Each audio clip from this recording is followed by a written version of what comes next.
Hello and welcome to another fun-filled knife adventure. Hooray! So today we're going to be taking a look at the Wildlance PK-01. This is a knife that is available on Amazon. I'm pretty sure there's probably other companies that have branded the same knife. I believe it's a Chinese manufactured knife that some different companies put their name on, but let's get into it and check it out. So inside the box we have no frills, just the knife itself and a desiccant pack. But this is a full titanium knife with a titanium clip for $39.99. It is D2 blade steel. Has some nice milling on it. Really nice lines on it. I got it thinking I might anodize it two different colors. One color down in the lines and one color on the flats. I haven't done that yet, of course, because I just got it. But yeah, very nice job. Titanium back spacer, titanium clip, titanium knife. Let's open it up and see what it looks like. Got that nice Warncliffe / reverse Tanto shaped blade. Very nice lines on the knife. Overall, it is a good size. I can get all 4 fingers on it, and I have large hands. So it's a great size.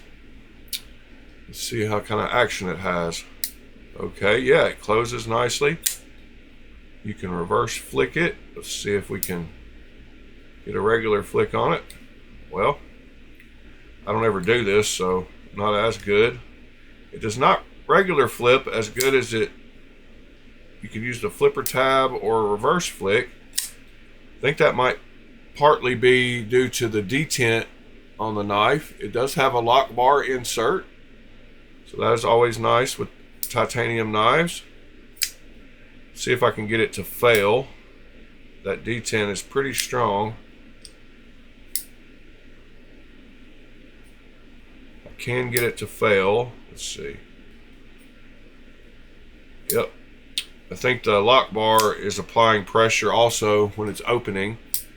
So you could take a little bit of pressure out of the lock bar and fix that.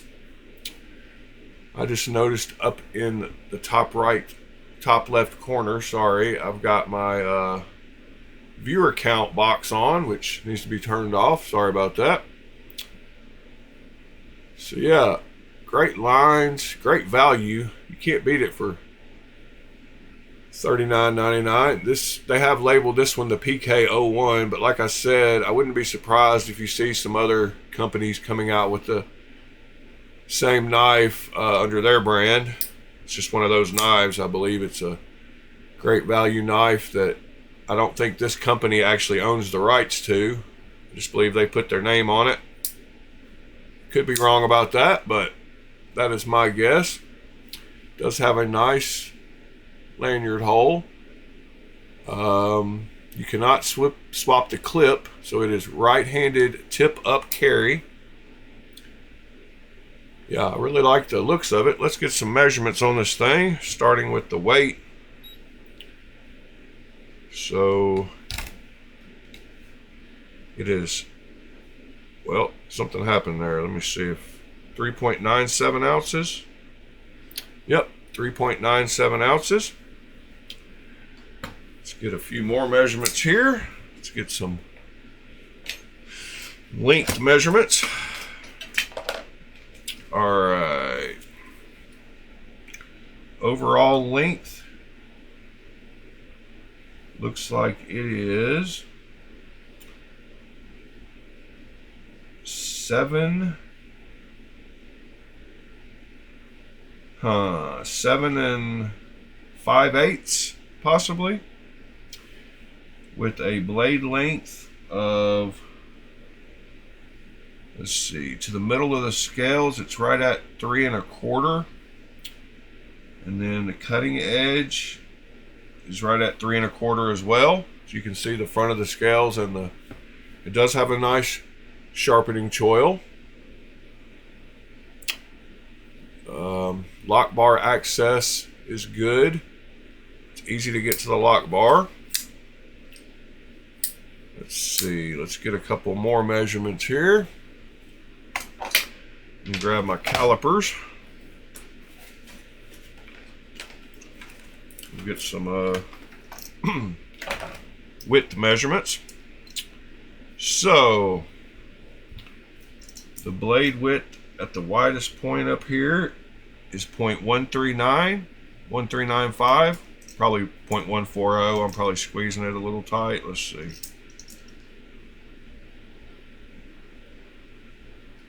Well, 0.139. All right, and then it goes down to 0 behind the edge. No, can't get it. 0.036 behind the edge. 0.027, a little better. That's real close to the edge. 0.027, so it is kind of thick. It is a flat grind. Let's see, the scales at the widest point for guys that like slim profiles is 0.5375, and then at the widest point with the clip, 0.692. So that gives you some measurements on it there. Let's do a couple of size comparisons here so you know how it stacks up against other knives that you might have. Starting with the Spyderco PM2 and the Spyderco Para 3. You can see it falls somewhere right in between those two. So it is a great size knife. See what else I've got here. Here's another inexpensive full titanium knife, the Ontario Carter Prime. It is a little smaller than the Carter Prime. See what else I got over here. I've got the Walmart Bug Out copy, or the Wug Out. Very close to the same overall dimensions of that knife. What else do I have? I've got well, just for instance, here's the Spyderco Shaman and Spyderco Smock. So you can see it is just smaller than both of those in overall length. Blade length, it looks pretty close to the Smock, just a little smaller. Alrighty, so got our size comparisons done. Let's see if it came sharp.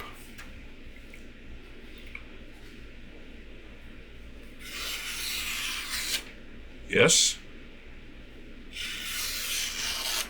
it is sharp. I could feel out there at the tip started to get a little rougher, but that is definitely sharp enough without even having been stropped yet.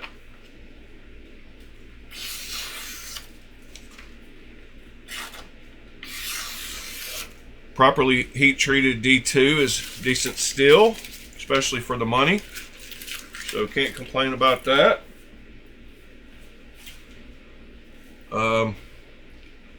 Like I said, the D10 on it, very nice and clicky. It is a little strong for my opinion, but it's not going to shake out, that's for sure. But it doesn't really allow you to use the regular thumb hole to open it, but the reverse you can definitely do. And the flipper tab works great. And like I said, I bet if you took a little pressure out of this lock bar, that it would be just fine. So let's do a pocket check here. See how it fits into the pocket. As you can see, it's not very deep carry on the clip. So quite a bit of the knife is going to be sticking out of your pocket. As you can see, about that much. The clip does hang up a little bit going in. You can see it's got kind of a harsh, doesn't have a gradual, it's kind of either all or nothing pocket clip there. So once you get it past that point, it clicks into place, but it does take a little effort. Pretty strong clip. Just like I said, it is titanium. But yeah, retention wise, it feels great. So we got that. Let's do a hardware check on it. I believe it's got T8 hardware everywhere, but let me make sure here. Pivot T8. Okay, I was totally wrong. I didn't even look at it good. So it's got a T8 pivot, but everything else is a T6. The lock bar insert, the clip screws, and the body screws are all T6. Let's see. They do all feel properly tightened though, so that is always a good thing. That's something you need to check on some of these more inexpensive Chinese knives. That one did turn just a tiny bit, but not much, and that one did also. But great milling and lines on it. It's very comfortable. They've rounded the edges. There's no sharp edges anywhere, even on the back spacer. There is a little bit of jimping on the back of the flipper tab, which translates to the back of the blade. It is not very aggressive. It's pretty slick. It doesn't stop your finger when you slide along it. The sharpening choil doesn't really let you choke up on the knife, but it is very comfortable in hand, like I said. Yeah, I can't wait to see what this one looks like when I anodize it. Action is great on it. It definitely has bearings, not just washers. So yeah, great value knife. You can't beat $39.99 for a full titanium frame lock knife with a titanium clip, backspacer, D2 blade, nice sharp blade. The blade shape would be very good for utility purposes. You can get the tip without getting the whole rest of the blade on there, the way it's curved and shaped. Does have a nice little swedge along the back here. Yeah, super cool. I like the knife. I give it a definite try. If you're in the market for a titanium knife, don't want to spend too awful much money, I think this is a great value. So yeah, I appreciate you being here and checking out my video. You could be doing anything, but you're here with me. That means a lot to me. If you enjoy talking about knives, join us every morning for Blade Talk at 8 a.m. Central Standard Time. For the last nearly 170 days in a row, I've sat around in the mornings drinking coffee and talking knives with a bunch of super cool guys in the chat, super knowledgeable guys.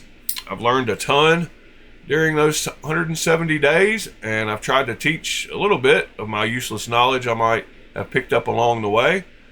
So if that sounds something you would enjoy, come join us. We're there every morning, so sit around and drink some coffee and talk knives. We talk about what's new, what we like, what we don't like, what's going on in the knife community, just anything knife related. So yeah, I implore you to check us out. Also have a Discord server. We have a lot of cool info on there, as well as a buy, sell, trade section. We sell some knives to each other on there. I would All you have to do to join it is go to the top of my YouTube page and click the link. It is next to my Instagram. And on your way out, if you don't mind hitting that thumbs up, it would help the algorithm and I would appreciate it. And we will see you on the next one. Thanks.